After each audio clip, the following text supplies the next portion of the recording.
From JBS Studios in Greater New York, this is the JBS News Update with Teisha Bader. I'm Teisha Bader with the JBS News Update for Friday, January the 11th, 2019.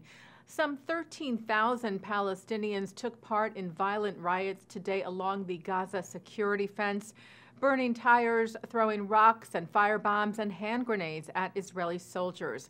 One IDF soldier was lightly injured when a stone hit him. There were also 3 attempts by Palestinians to breach the security fence. The IDF wrote on their Twitter account, "Our soldiers stopped them before they could reach the homes of Israeli families who live minutes away." In response to the violence along the fence and attempted infiltrations, IDF aircraft targeted 2 Hamas military posts in Gaza. The Hamas-run health ministry said that 15 Palestinians were injured in the riots today and that a Palestinian woman was killed. And in the West Bank today, a Palestinian tried to attack IDF soldiers. The incident took place at an IDF post near the Jewish settlement of Kiryat Arba, where, according to the IDF, Israeli soldiers saw the suspect come at them with a knife. They opened fire, saying they neutralized the terrorist, with some reports saying the terrorist was critically injured and taken to the hospital, with other reports suggesting the terrorist was dead. Well, another IDF veteran is throwing his hat in the political ring ahead of the early elections in Israel this coming April. Matan Kahana, who served in Israel's military for 28 years as a combat pilot and commander of the F-16 squadron. He's also a graduate of the elite commando unit Sayeret Matkal, where he served alongside Naftali Bennett in the early 1990s. He will be joining Bennett's new political party, Hayamin HaChadash, the New Right. A former Nazi guard who was deported from the United States last year back to Germany after years of effort died in Germany this week.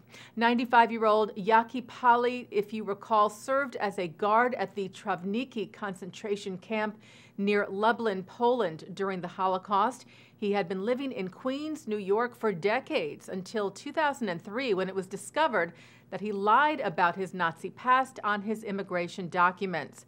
His citizenship was revoked and deportation efforts began, and last year, Polly was finally removed from his home and sent back to Germany. A massive platform was unearthed at a Catholic convent in central Israel, believed to possibly have served as a shrine to the Ark of the Covenant. The 8th century BCE raised structure was discovered in a joint project from Tel Aviv University and the Collège de France, and excavations have been going on for over a year. Tel Aviv University archaeologist Israel Finkelstein told the Times of Israel the excavations at Kiryat Ye'arim shed light on the strength of Israel. They also illuminate an important theme in the Bible, he said, the Ark and its history. Well, a pair of cleats worn by New England Patriots wide receiver Julian Edelman sold for $10,000. Money that will now go to help the families of the victims of the deadly Tree of Life synagogue shooting in Pittsburgh this past October. Edelman, whose father is Jewish, wore the cleats at a game against the Pittsburgh Steelers last month. They bear the name of the synagogue in Hebrew, an Israeli flag, and the hashtag Stronger Than Hate, a show of solidarity with the victims. California company Golden West Food Group made the $10,000 donation last week to the combined Jewish philanthropies of Greater Boston, who said the money will be transferred to the Jewish Federation of Greater Pittsburgh to benefit those impacted by the tragedy. And the World Jewish Congress launched its annual We Remember campaign this past Sunday to combat anti-Semitism and all forms of hatred, genocide, and xenophobia. The campaign, now in its 3rd year, partners with social media platforms like Twitter and Snapchat, as well as with the UN's educational, scientific, and cultural organization, UNESCO. It calls on people around the world to photograph themselves holding a hashtag We Remember sign and post it to social media. Last year, the campaign reached over 650 million people around the world. World Jewish Congress President Ronald Lauder said with levels of anti-Semitism, xenophobia, and Holocaust denial rampant and rising across the world, it is imperative that the memory of the Holocaust be shared more widely than ever to ensure that the atrocities we witnessed just 7 decades ago never repeat themselves.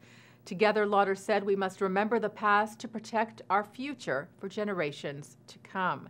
The campaign leads up to and ends on January the 27th, marking International Holocaust Remembrance Day. Taking a look now at our programming for tonight on JBS for Friday, January the 11th. Live Shabbat services are coming up at 6 o'clock from New York City's Central Synagogue, followed by musical performances from the Krakow Jewish Festival. At 8, it's a discussion on morality from the 92nd Street Y. At 9, it's the documentary 1 Out of 10, where you will hear from some of the 10% of Jewish children who survived the Holocaust. And then at 10, it's New Jewish Cinema with award-winning filmmaker Michael King, director of The Rescuers, which tells of the efforts of heroic diplomats who rescued Jews during the Holocaust. That's followed by Musica with singer Marina Blumen. And coming up right after this newscast tonight at 5:30, a look at this week's Torah portion. And that's the JBS News Update for Friday, January the 11th, 2019. I'm Teisha Bader. Shabbat Shalom.